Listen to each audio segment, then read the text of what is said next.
Time to work a little bit with metallics.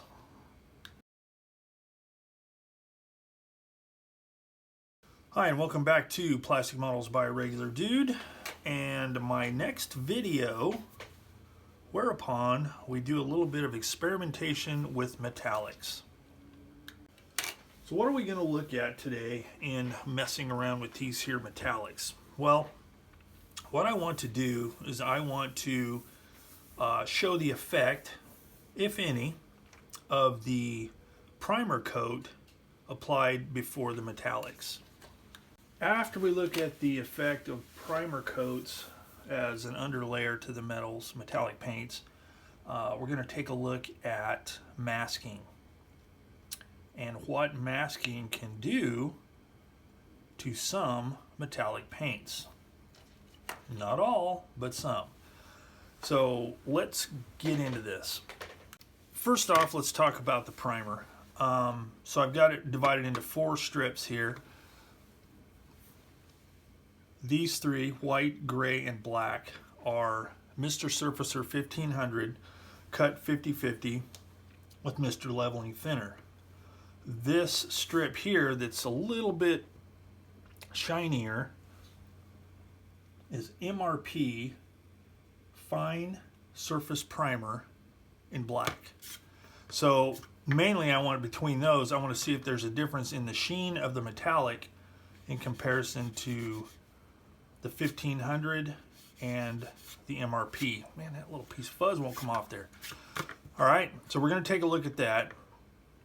Then the next thing I'm going to do is I'm going to divide this into strips vertically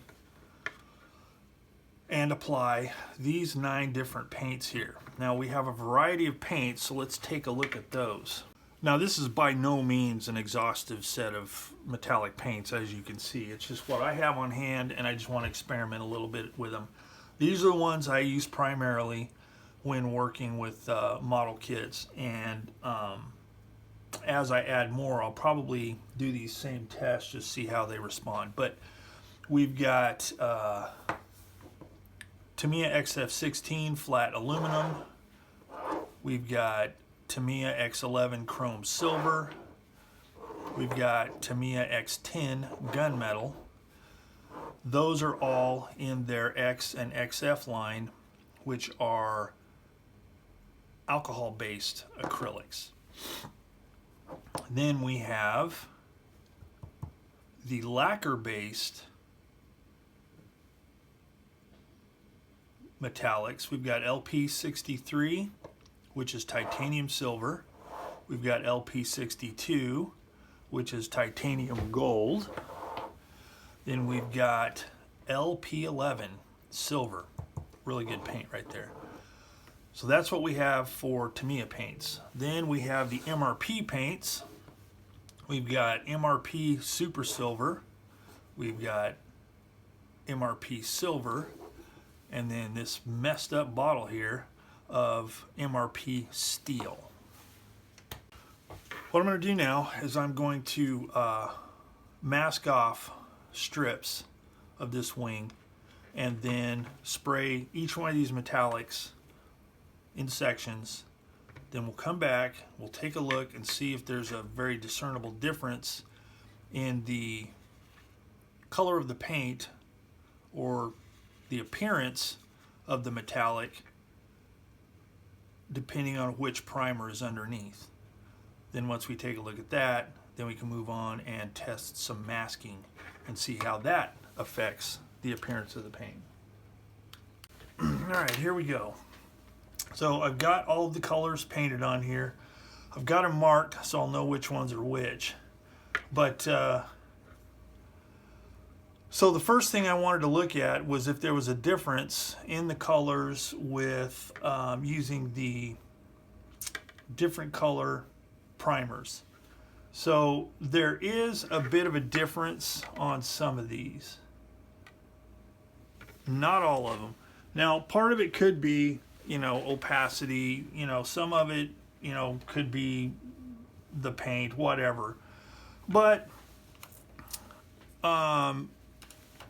the way these have turned out have pretty much turned out the way I've experienced them before, depending on primer. So for instance, now this one here, this one's pretty solid. This is the gunmetal, the Tamiya X10 gunmetal, and that one is pretty consistent all the way across. Okay, no big deal there. This one here, XF16 Tamiya flat aluminum. Again, not much of a difference in the color. Maybe a little bit down here, but that may be to do something else that I'll talk about in a minute. Same thing here. Now this one here, LP11, that one actually does have a bit of a difference. So this is white and gray, so there's not much difference there. And then this is the two blacks.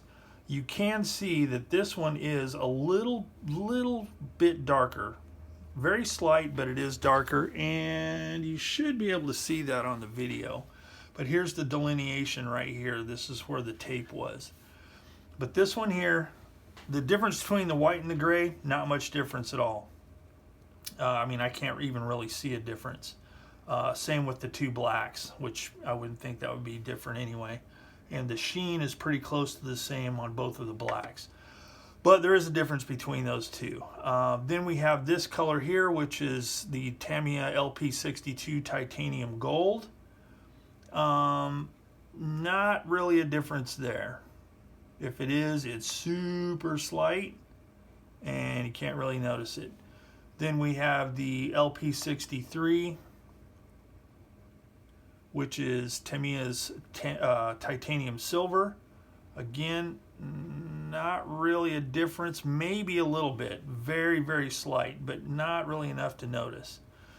Now, when we get into the MRP paints, that's where you can really see a difference in the white, gray, and the black. So this is the MRP 003 Super Silver. And I did steady sweeps across the whole thing, so the opacity is pretty much identical all the way across. And you can see that this one definitely is lighter than this one. This one in turn is lighter than this one. Again, the two blacks, not really a difference. And I think part of that is because the Mr. Surfacer 1500 and MRP 50/50 mix, when it dries, it is super smooth. It's kind of almost an eggshell or satin in finish, but it is super smooth. So not going to be much difference between that and the MRP surface primer.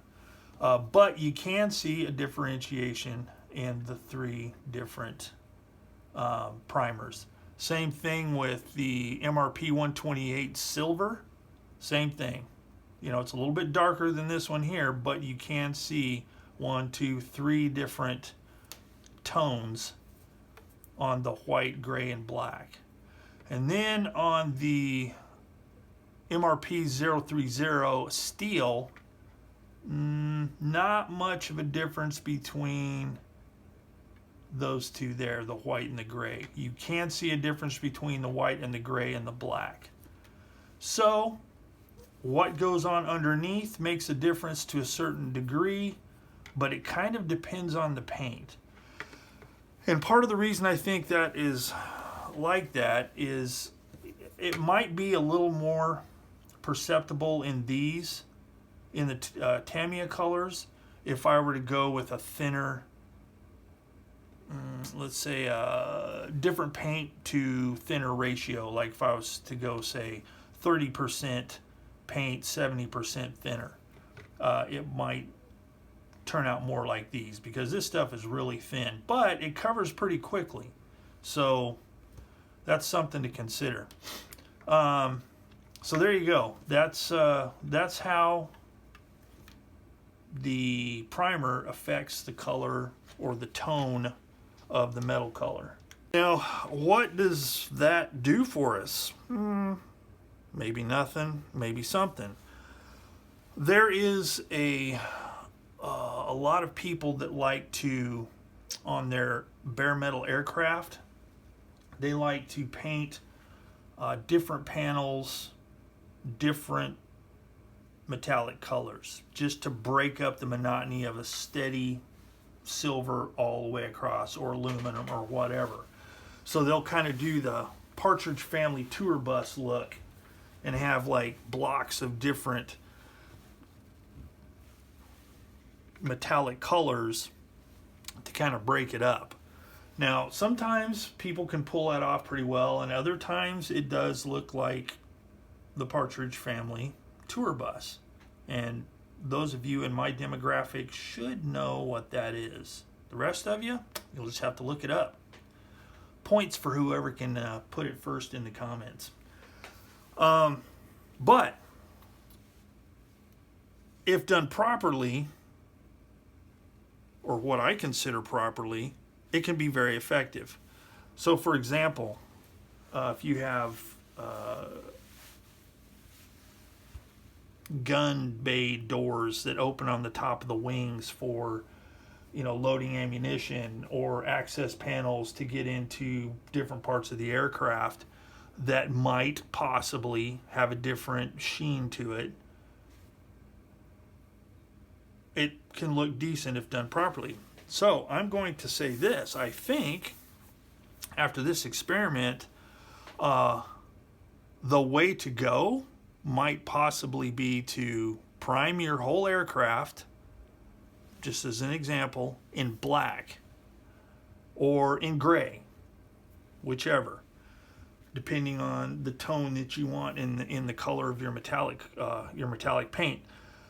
You could mask off whatever panels you're wanting to do differently, like those wing top ammo doors or access panels for radios or whatever. Mask around that, then spray that the other. So if you've got the whole thing sprayed in gray, spray those access doors in black, or vice versa. That way you can use one single aluminum color or metal color over the whole aircraft, and you can accomplish two things. Number one, you don't have to tape over your metallic paint, and I'm going to bring that up again here in a minute when I talk about masking. You don't have to mask on top of the metal. You don't have to worry about lift. You don't have to worry about discoloration, and you just spray the whole thing with your metal color. It's all going to be one consistent coverage, but yet you'll have that subtle, very subtle, much more subtle than if you use two different colors and you don't have to mix any paint. You'll get a way more subtle effect, like this to this or this to this. So I hope that makes sense. Do the primer in two colors and then spray the whole thing, then your access panels or your ammo door panels or whatever you're wanting to have different color, it will look a little more homogeneous. It won't look quite so stark and quite so checkerboard looking. Okay, that's my opinion. For what it's worth, if I were to do that, that's the way I would do it from here on out. I think that makes the most sense. And primer is very tough, especially if you're using a lacquer-based primer, and holds up to tape very well. So you could throw some tape on there and not have to worry about it lifting if you've done your prep properly.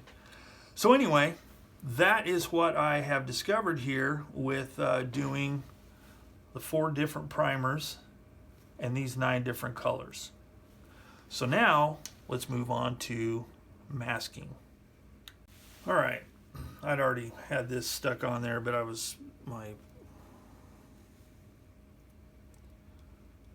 conversation became rambling. So I peeled this piece off. It was stuck on here just like this, and I'll peel this one off to show you as well. But as you can see, probably on this, there is definite metallic particles in that tape. Okay, and the 2 colors that it affected the most, like the rest of it doesn't look like it affected it at all. Everything else looks nice and solid. But the one that it affected most are the Tamiya XF16 and X11, which is flat aluminum and chrome silver. So we had some real lift on there. Now, it's not lift all the way down to the primer, obviously, and not to the plastic. But hopefully you can see on camera here, there is a spot where that tape was that is a different tone than the rest of the wing. Now I think it would be more prominent if I hadn't put tape to mask while I was spraying the rest of the stuff. So I'm going to show you on something else. This is a project I'm working right now, and which kind of sparked this whole experiment, but you should be able to see right here, you can see where I had my tape to mask to spray the yellow. I'd sprayed the metal, and that's even after putting a clear coat. I could have put the clear coat too thin right here, but you can see a definite demarcation right here. This is where the tape was, this is where it wasn't. So what I think is happening is the metallic particles in the carrier of the paint. I think that depending on which mix they use to make a given shade or tone of metal, I think the particles can like settle further down in the carrier, which protects them from taping. Some of them, the metallic particles are a little closer to the surface whenever they cure. So, this is just a pure guess. I don't know how they make this stuff. I don't know how it's supposed to work, anything like that. This is just pure guesswork on my part, but it's the only thing that makes sense to me. And if you guys have any ideas, put them in the comments. I'd like to know what your thoughts are. But I think the metallic particles are a little closer to the top, so when tape is put on it, those metal particles are sticking, okay? Or maybe it's just the way that it cures. Maybe it cures at a different rate depending on the color. I don't know, but I do know that certain colors or certain tones of the metal, like in this case the flat aluminum and chrome silver, they're lifting, but just a layer. And you get that residue on the tape, and you get like a bit of a demarcation in the paint, just like I showed you on that Thunderbolt with the yellow nose on it. Again, this right here, it would probably be more drastic if I hadn't used tape to mask for each one of these colors, because it did discolor it. You can see it down here. It's very inconsistent. It's like it's not a solid color all the way across. So let's peel this one off and see what it reveals. Now, this is the frog tape, so it's a little bit stickier. See how easy it popped off of there? Guarantee there's going to be a lot of paint on there. Yep, see that? You got a lot of paint. So that, oh, and you can really see the difference. So the XF16 and the X11 are the biggest offenders. And it doesn't seem, now you can barely see a difference right here on the X10 gunmetal. It's a little bit darker down here than up here, so it's like, yeah, you can see some metallic, not as much, but you can see some metallic particles on there. Now, here's something to note. The rest of them, I'm not seeing any, unless it's so slight, it's just getting mixed up in the reflection of the adhesive, because I'm not seeing any evidence on the paint itself. So here is something to think about. It looks like the alcohol-based acrylics in the metallics by Tamiya are the ones that have more of a problem of that paint lifting off. So the lacquer-based Tamiya and the lacquer-based MRP, impervious to the tape. And that's even using MRP to thin this. I did not use Tamiya's usual X20. I used the MRP, which is a little bit tougher, thinner. So I think it's just the nature of this stuff. If you're going to mask it, you might want to think twice, or you might want to put a clear coat down first. All right, so that's what we've discovered here. All right, so that pretty much concludes this little experiment here and what I was trying to determine.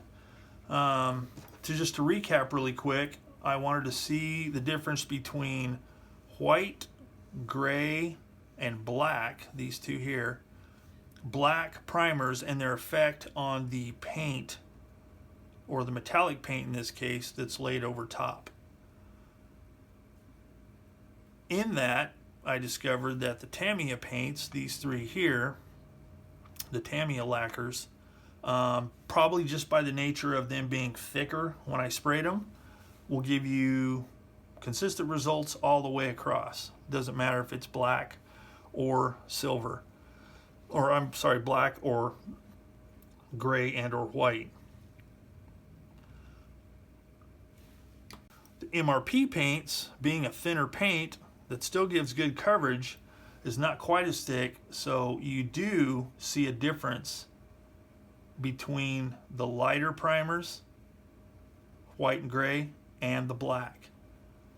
And that could be beneficial when spraying an aircraft and a person that likes to have varying panel shades.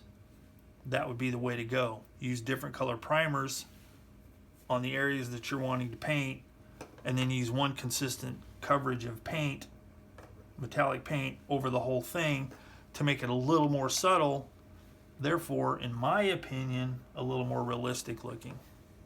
And then the last thing I wanted to experiment with was masking, and discovered that masking has an effect on the Tamiya acrylic,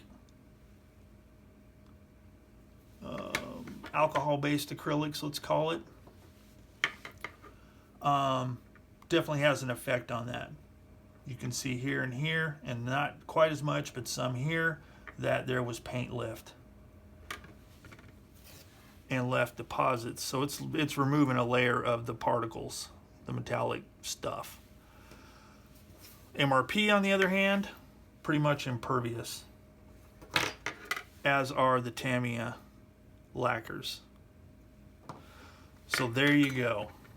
Little experiment, found out a few things. It's going to help me in my future modeling, because I know that these two here especially are very affected by